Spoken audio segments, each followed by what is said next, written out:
बोलो जयकारा बोल मेरे श्री गुरु महाराज की जय। सभी प्रेमियों से सप्रेम जय सच्चिदानंद। सभी गुरुमुख, सभी प्रेमी, सभी सेवक जहाँ जहाँ भी हैं, हमारे श्री गुरु महाराज जी को बहुत ही प्यारे हैं। और श्री गुरु महाराज जी हम सभी गुरुमुख प्रेमियों को जहाँ जहाँ भी हम संसार में बैठे हैं, श्री गुरु महाराज जी हमको प्राणों से प्यारे हैं, होना भी चाहिए। और प्रेमी के तो विचार होने ही चाहिए। ऐसे सेवा करने की भावना रहती है प्रेमियों के अंदर, दर्शन करने की भावना होती है, उनसे मिलने की तड़प होती है, यही तो प्यार है। और कैसे भी हैं हम, फिर भी सहारा तो उन्हीं का है। और उनके बिना है कौन। हर वक्त जुबान पे उनका नाम रहता है। गुरुमुख प्रेमियों की जुबान पर हर वक्त श्री गुरु महाराज जी का नाम रहता है कि श्री गुरु महाराज जी का सहारा है, वही हमें दुनिया में सबसे प्यारा है। माना मैं अवगुणों से भरपूर हूँ ऐ दाता,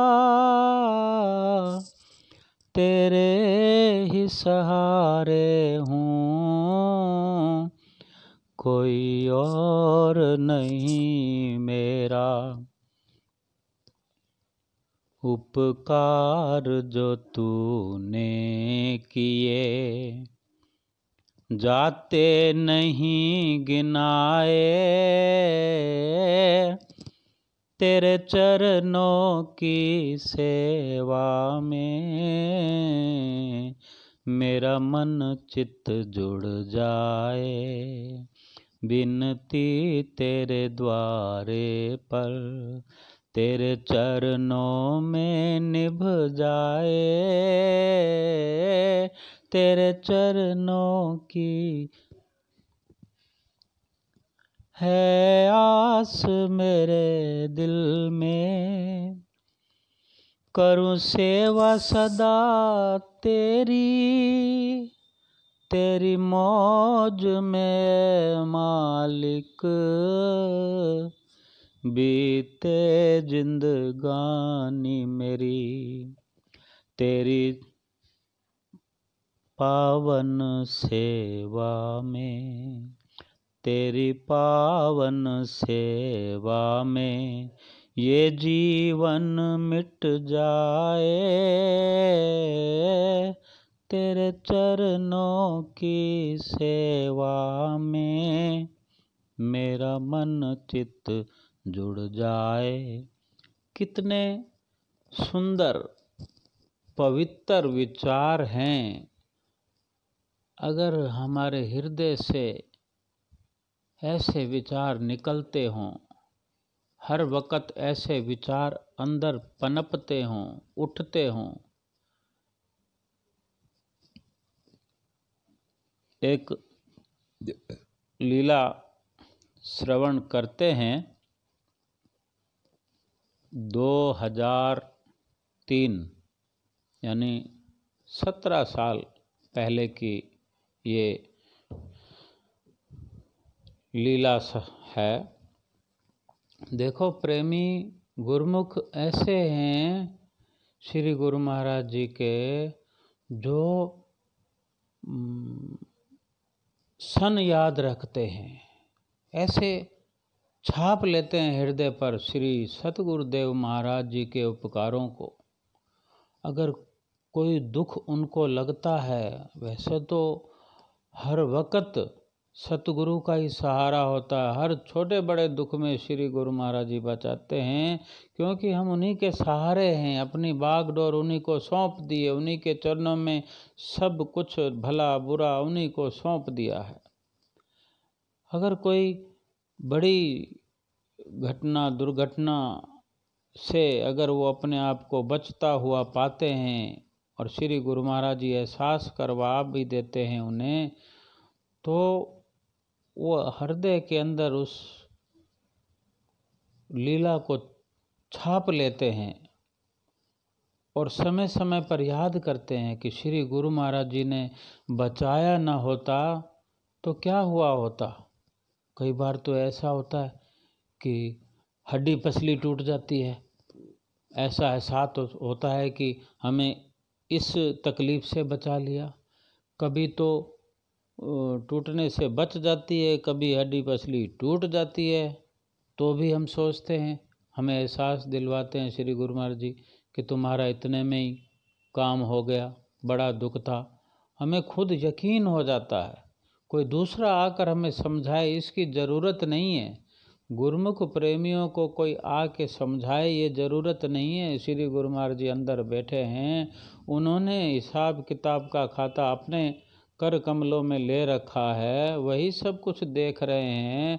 तो काल भी अपनी मर्जी से कुछ कर नहीं सकता। जो श्री गुरु महाराज जी के कहने पर चलता है, श्री गुरु महाराज जी के नित्य नियम करता है, और श्री गुरु महाराज जी नित्य प्रति फरमाते आए हैं सदा से। और आज भी छठी पातशाही गुरु महाराज जी हमें समय समय पर चिताते रहते हैं, और संत महात्मा भी हमें आदेश करते रहते हैं। कितने ही प्रकार से 5 नियम दरबार के जो करते श्रद्धाधार, लोक और परलोक के सतगुरु जिम्मेदार, जो परलोक में भी जिम्मा उठा के रहते हैं, परलोक की जो गारंटी देते हैं।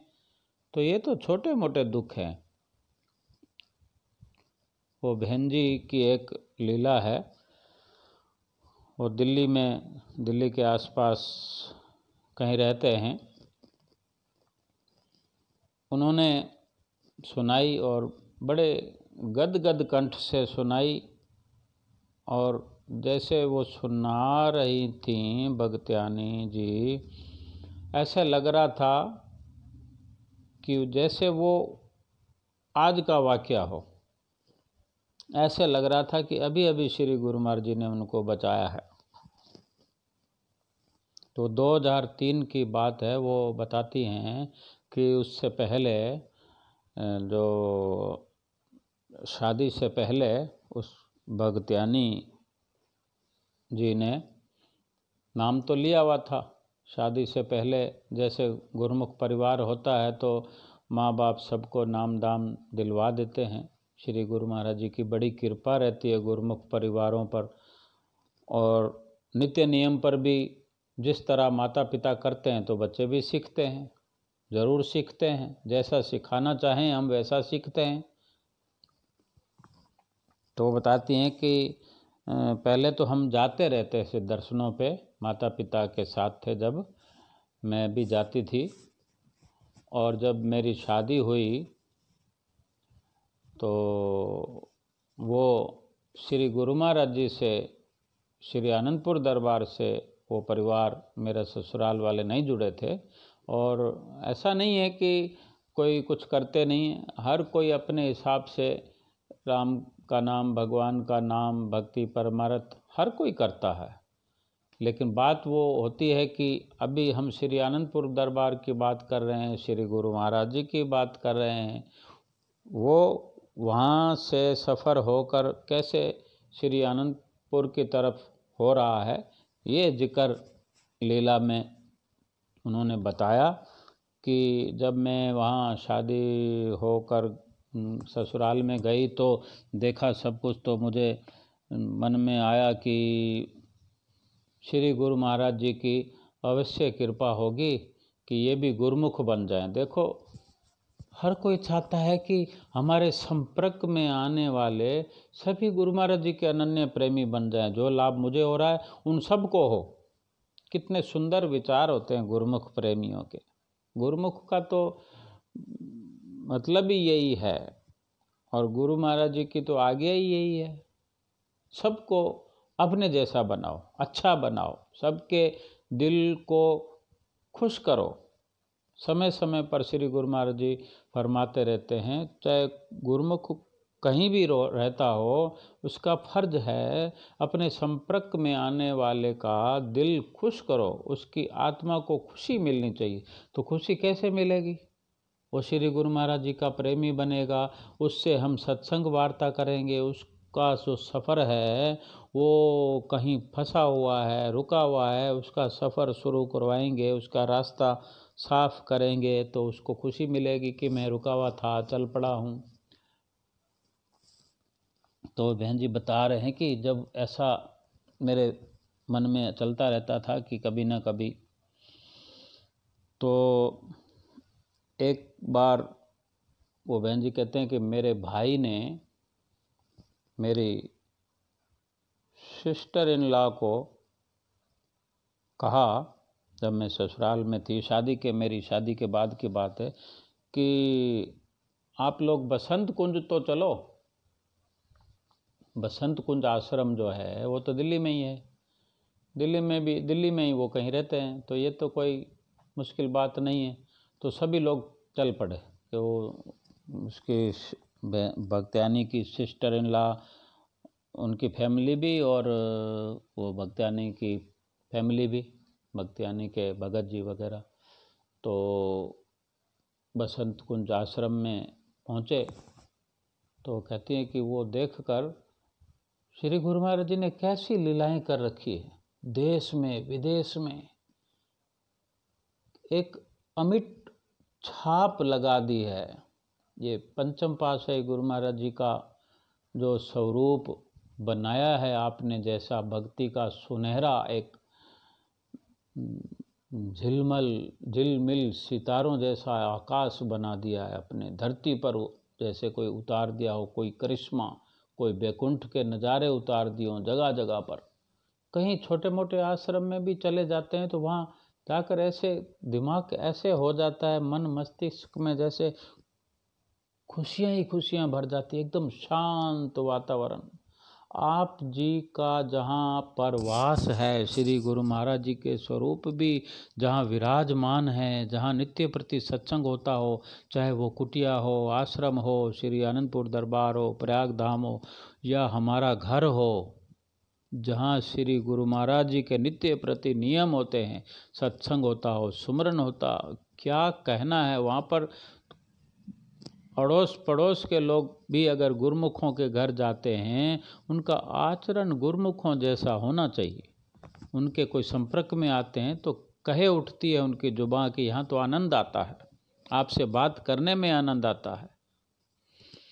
तो बहन जी बताती हैं कि बसंत कुंज आश्रम देखकर उनको बड़ी खुशी हुई, बड़ा अच्छा लगा, और मन में वो भक्त्यानी बताती है कि हमारे भगत जी को ऐसे लगा, उनको विचारों से, उनके विचारों से, कि ये एकमात्र एक आश्रम ऐसा है तो श्री आनंदपुर कैसा होगा।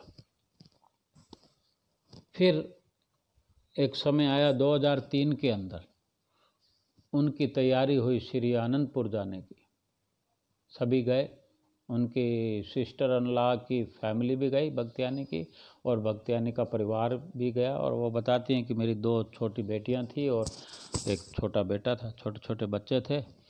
तो वहाँ गए तो वहाँ श्री आनंदपुर जाकर ही अपने रहबर से, कोई बड़े महात्मा जी अभी थोड़ा समय पहले शरीर छोड़ गए हैं, उनसे नामदान भी लिया। 2-3 दिन का प्रोग्राम बना के गए थे, दर्शन किए श्री गुरु महाराज जी के, सब कुछ देखा, वहाँ की वो हरियाली, वहाँ की वो बड़ी बड़ी सड़कें, और इतना सब कुछ विस्तार देखकर बहुत अच्छा लगा उनको। बहुत ज़्यादा आनंद तो भक्त्यानी को आया, क्योंकि वो चाहती थी कि मेरा जो ससुराल है, मेरा जो अपना घर बन गया है, कि मेरा घर, मेरा परिवार श्री गुरु महाराज जी का अनन्य प्रेमी बन जाए। और उसका परिवार तो क्या, उसकी सिस्टर इन लॉ का परिवार भी प्रेमी बन गया। श्री गुरु महाराज जी ऐसे लगता है जैसे वो सब कुछ हमारी भावनाओं को, हमारे विचारों को सुनते रहते, महसूस करते रहते, तभी तो वैसा वैसा बना देते। तो वो बहुत खुश थी। तो उनके एक रिलेटिव भगत थे, उनके ही जो श्री आनंदपुर में रहते थे, लड़का था, भगत था, युवा अवस्था में। तो वो जैसे उनके संपर्क में थे, तो उन्होंने कहा चलो आप 2-3 दिन के लिए आए हो तो दर्शन कर लिए हैं आपने, और मैं तुम्हें यहाँ के और कुछ नज़ारे दिखा देता हूँ, श्री गुरु महाराज जी ने क्या क्या बनाया है। शिमला पहाड़ी दिखा देता हूँ, आसपास में कोई चक भी होते हैं, और मोती बाग भी दिखाऊंगा। तो भगत जी ने क्या, वो बता रहे थे भक्तियानी, एक गाड़ी, इनोवा गाड़ी वहाँ से ली, उनके संपर्क में होगी, उनके अधिकार में, तो वो लेकर आए, सबको बिठा लिया। बड़ी कार, बड़ी गाड़ी होती है, उनमें 2 फैमिलियाँ बैठ पाई आराम से। तो सब कुछ घूमते हुए शिमला पहाड़ी पर गए। शिमला पहाड़ी जो नहीं भी गए हुए हैं तो आनंदपुर के रास्ते में आते जाते हुए सड़क से दिखती है, और बस भरी भी होती है। हम श्री आनंदपुर जा रहे होते हैं तो जिनको नहीं पता होता है तो आसपास में बैठे हुए प्रेमी खिड़की से बता देते हैं वो शिमला पहाड़ी है, वो ये है, वो ये है, ऐसे रास्ते में। क्योंकि श्री गुरु महाराज जी ने आज तो श्री आनंदपुर दरबार के सामने की लेन, इधर की लेन, लंबे लंबे रास्ते तक सब कुछ श्री आनंदपुर में समा रहा है। जैसे ऐसे लग रहा है एक दिन पूरी सृष्टि आनंदपुर बन जाएगी। बोलो जयकारा बोल मेरे श्री गुरु महाराज की। तो वो शिमला पहाड़ी पर जैसे गए तो शिमला पहाड़ी कोई तरफ हम जब जाते हैं तो वो जैसे उस ऊंचाई पर बनी हुई है, ऊपर जाना पड़ता है। तो वो एक छोटी सड़क बनी हुई है, तो वो ऊपर जैसे गए तो वो भगत जी ने थोड़ी गाड़ी तेज़ चलाई, या थोड़ा तेज़ हो ही जाती है। तो और वो बहन जी कहती है कि हमारे भगत जी ने, मैं उनको कहा भगत जी गाड़ी तेज मत चलाओ, छोटे छोटे बच्चे हैं साथ में, तो हमें डर लगता है। तो अब वो युवा भगत जी थे, जवान थे, तो उनको चलाने का शौक़ होता है, या जैसी प्रभु की इच्छा। जब वो वापस आने लगे तो अब ऊपर गाड़ी चढ़ाई है तो उतारनी भी पड़ेगी। अब क्या पता 15 फुट ऊंचाई है, कुछ है, तो वो एकदम से नीचे ढलान है, तो वापस गाड़ी आ रही तो न जाने क्या हुआ कि ब्रेक लगाने में कुछ गलती हुई है, जो कुछ भी हुआ, गाड़ी थोड़ी सी बहक गई, और नीचे उतारते उतारते सड़क के किनारे जो खेत बने हुए होते हैं, वो खेत के किनारे तो वो कंटीले तार लगे होते हैं, लेकिन वो बताती हैं कि उन तारों के पास उस तरफ 8 फुट का खड्डा था, मतलब 8 फुट गहरे खेत थे, और इधर सड़क जो थी वो 8 फुट ऊंचाई पर थी। उन कंटीले तारों के पास उनकी गाड़ी फंस गई, जैसे ब्रेक नहीं लगा पाए या बहक गई गाड़ी। तो वहाँ गाड़ी का मडगार्ड जो है उन तारों के अंदर फंस गया, और इतनी हैवी गाड़ी है और इतने लोग उसमें बैठे हुए हैं। तो अब वो कहते हैं, भक्तियानी बता रही थी कि अगर हम गेट खोल कर थोड़ा सा भी गेट खोलने की कोशिश करते हैं, वो गाड़ी हिलती है, और गाड़ी हिलती है तो हमको ये है कि जो तारों के अंदर फंसी हुई है, अगर थोड़ा सा वजन उधर हुआ तो तारों सहित वो एंगल लगे होते हैं, तो एंगल तो उखड़ भी सकते हैं। वो उखड़ कर सीधी गाड़ी खाई के अंदर जाएगी तो पलटी खाएगी, अगर पलटी खाएगी तो फिर हमारा क्या होगा।